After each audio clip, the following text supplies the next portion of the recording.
I have never told this story to anyone, not even the closest person in my life. Maybe because I spent so many years pretending it never happened, or maybe because speaking about certain things gives them new life. But today, I want to finally say it without my name, without any identity, just truth floating in the open air. The story began 12 years ago in a small neighborhood where the streets were so quiet at night you could hear your own heartbeat. At the end of our street stood a house everyone avoided. It wasn't abandoned, that was the strange part. Someone lived there.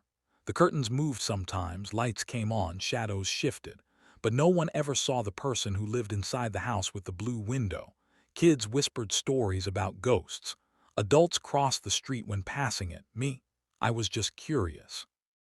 I was 17 then, filled with that kind of teenage bravery that comes when you don't fully understand danger. The blue window called to me, like something on the other side was waiting to be discovered. One evening after walking home from school, I found a note under a stone near my gate. The handwriting was thin and shaky. "Do you hear it too?" I didn't know what it meant. I thought someone was playing a prank, so I threw the note away. The following day, another one appeared. "If you hear it, don't ignore it. It gets louder when you pretend it's not there." My heart beat faster. I looked around, nothing. No movement, no person, just quiet. My mother was inside the house cooking. My father was still at work. No one could have placed it there so silently unless they were watching me. That night something strange happened. I heard a faint tapping sound like someone touching my window with the tip of a finger. Tap, tap, tap. When I gathered the courage to open the curtain, I saw nothing. Just darkness and the silhouette of the blue window house glowing faintly at the end of the street. I told myself it was the wind and forced myself to sleep, but the tapping continued every night. It became a routine: darkness, tapping, fear, silence. But then something changed. The blue window began to light up at exactly 2:13 a.m. every night. A dim, cold glow spilled out like water. The first night I saw it, I felt fear. The second night, curiosity. The third night, a strange pull I couldn't explain. One day after school, I decided to walk past the house. The gate was rusted, the paint peeling. The building itself looked tired, the kind of tired that comes from holding too many secrets. As I walked by, something caught my eye. The blue curtain moved, not from wind but from someone pulling it back slightly. A pale hand. I froze. The curtain dropped immediately, but not before I saw something written on the glass in chalk-like writing. "Come back at midnight." I didn't sleep that day. My mind was a storm. Should I go? Should I ignore it? Is this danger? Is this someone needing help? Midnight came anyway, and I went. I stood before the house, heart shaking. The blue window was dark. I almost turned back, convinced the whole thing was a mistake, when the gate creaked open by itself. I stepped in. The air was unnaturally cold. I knocked on the door with trembling hands. A voice behind me whispered, "You shouldn't have come." I turned around, and there she was, a girl around my age. Thin, quiet, with eyes that looked like they'd witnessed too much pain. She had long black hair, pale skin, and wore a faded white dress. "Who are you?" I asked. "I live here," she said softly, "but I'm not supposed to." Before I could reply, she grabbed my hand. Her touch was icy. "You have to listen carefully," she whispered. "There's something inside this house, something that follows people who don't listen." "Why me?" I asked. "Because you heard it," she said. "The tapping." My breath froze. "How do you know about that?" She didn't answer. Instead, she pointed at the window. "You were chosen." She led me into the house. The smell inside was old dust, damp walls, something metallic. Everything was dim except for a faint blue glow leaking from a room down the hallway. "Don't look," she whispered. "If you look, it sees you."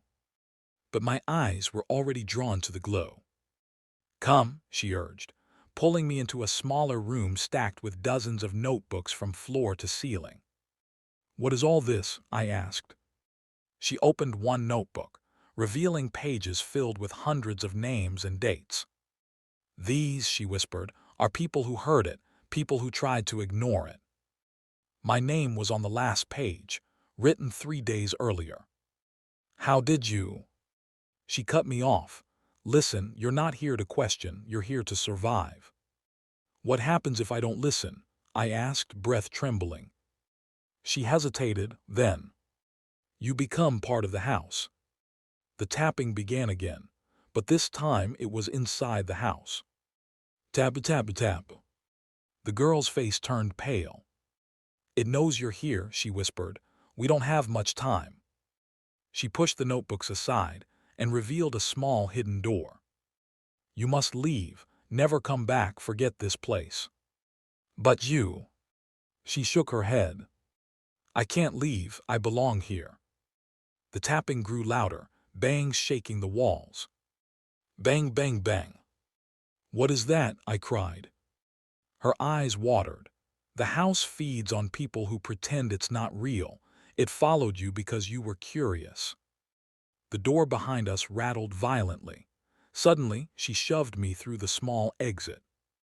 Run, she screamed. Don't look back. I crawled out, heart racing, and didn't dare look back. Behind me, I heard her whisper. Don't forget to tell someone. The house hates silence. I didn't speak for 2 days after that. Soon after, my family moved. Life continued, but something stayed inside me, a coldness, a memory, a fear of late-night tapping. 12 years later, I returned to that street. The Blue Window house was gone, burned to the ground. Only ashes remained. Neighbors gave unclear stories. Some said the house burned from inside without spreading. Others said they saw a girl screaming through the blue window before everything went silent. I walked around the ruins, thinking it was finally over. But then I saw it, a note under a stone near the ashes, with the same shaky handwriting. Did you tell someone? Tab, tab, tab. Behind me.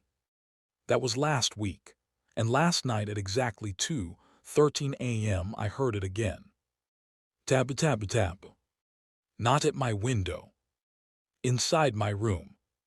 So I am writing this now anonymously because I think the house didn't burn. I think it moved. I think it follows people. And I think it chooses those who stay silent too long. If you ever hear a tapping sound late at night that feels like it's calling you, don't ignore it.